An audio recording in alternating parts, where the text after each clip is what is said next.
On April 22, 2025, just as the sun was starting to set over the shop, a gray Chevy Equinox rolled into my bay. It didn't look broken from the outside. No smoke, no knocking. But the owner, she looked like she'd just fought a losing battle. She handed me a folder thick with receipts, a paper trail of a nightmare. For over a year, this car had been disappearing oil, a quart every 1,500 miles. Think about that. By the time she was due for an oil change, she had already manually replaced half the oil in the engine.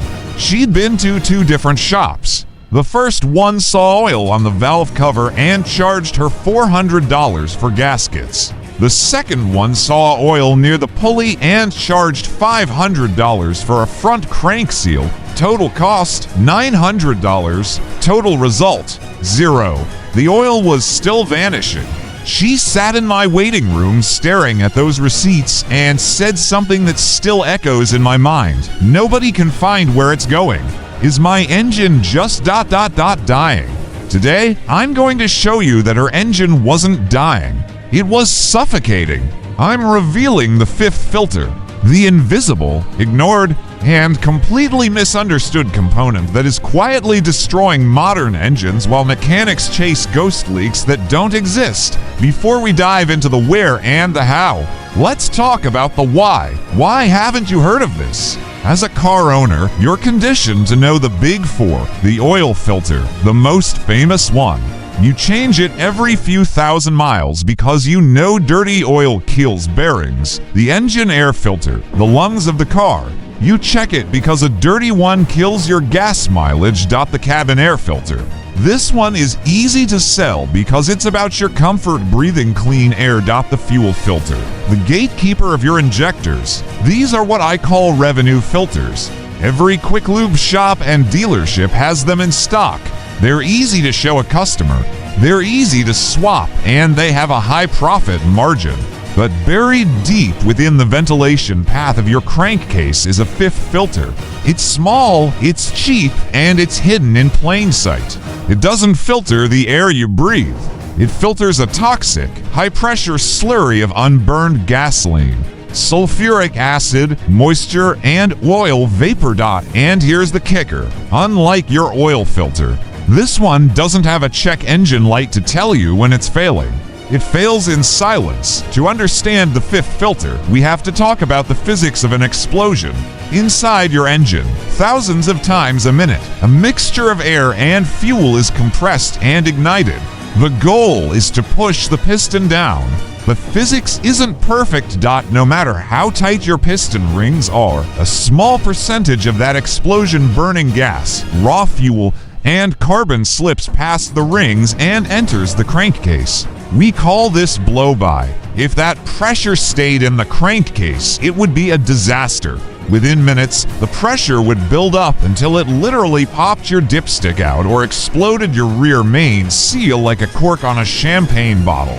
Decades ago, engineers invented the PCV positive crankcase ventilation system to solve this. It used the engine's own vacuum to suck those gases out and send them back to the intake to be reburned. But then, the world changed. We moved to small, high-compression, turbocharged engines. Engines like the 2.4 liters in the Equinox or the EcoBoosts in Fords. These engines produce way more blow by pressure than the V8 South of the 90s, and because they're turbocharged, they produce a massive amount of oil mist. If you send that raw oil mist straight into a sensitive turbo or a throttle body, you'll gum up the whole system. So, engineers added a secondary separator, the 5th filter. This is exactly what was happening to that Chevy. This little filter made of felt or paper is designed to catch that oil mist and let the gas pass through. But over 60,000, 80,000, or 100,000 miles, it becomes saturated.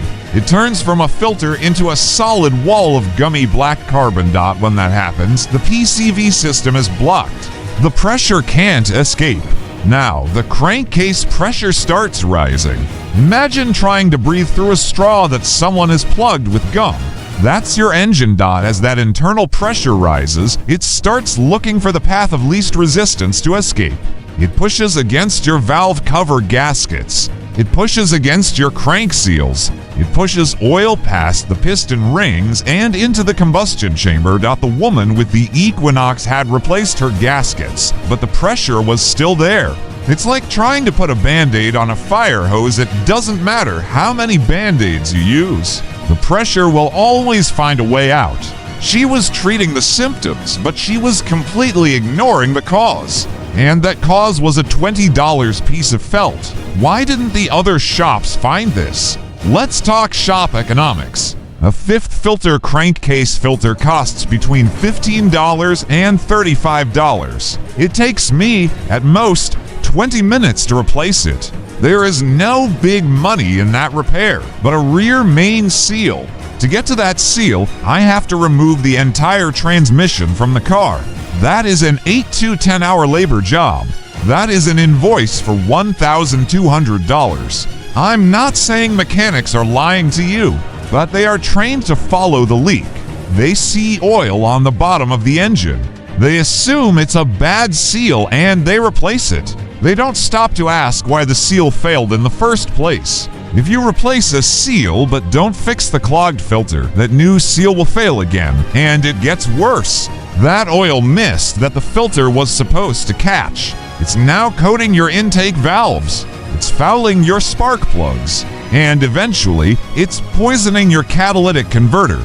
A clogged $20 filter today can easily turn into a $2,500 catalytic converter replacement in 12 months. And the worst part?